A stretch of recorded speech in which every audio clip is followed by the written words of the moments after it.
Look, I think this is it's probably around the risks after booms in prices that they do increase. The chance of fall increases, the chance of a gain decreases, right? And so we all know that how the markets have moved over the last, 12, not just the last 12 months, even since, mid 2019, really, after the election. So, you've got to be careful right at the moment because people are getting more picky, buyers in terms of what they're willing to compromise on.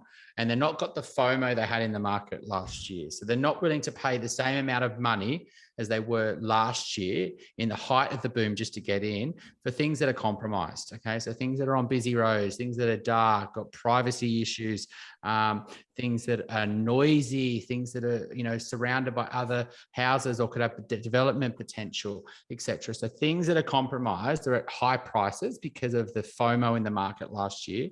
And a real danger right now is to potentially look at being opportunist and say, oh, I could get this cheaper than it was last year, and not focus on quality. Because as interest rates increase, there's two things that will happen.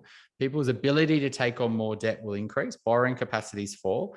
And secondly, their willingness to take on debt also decreases because they're going, I'm going to have to pay more for the mortgage. And so they're going to become even more picky and less desire to take on big debts for compromised assets.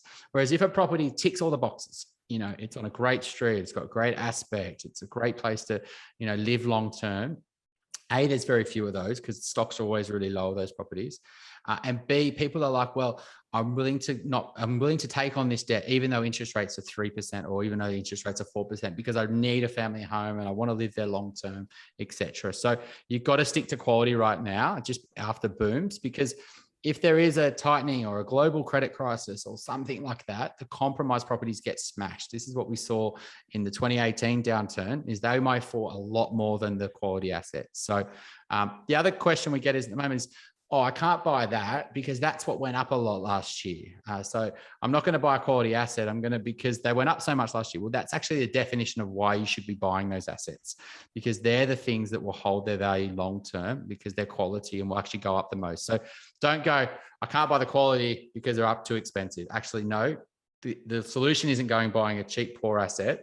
The solution's getting a better quality asset, but maybe you have to shift suburbs now because prices went up.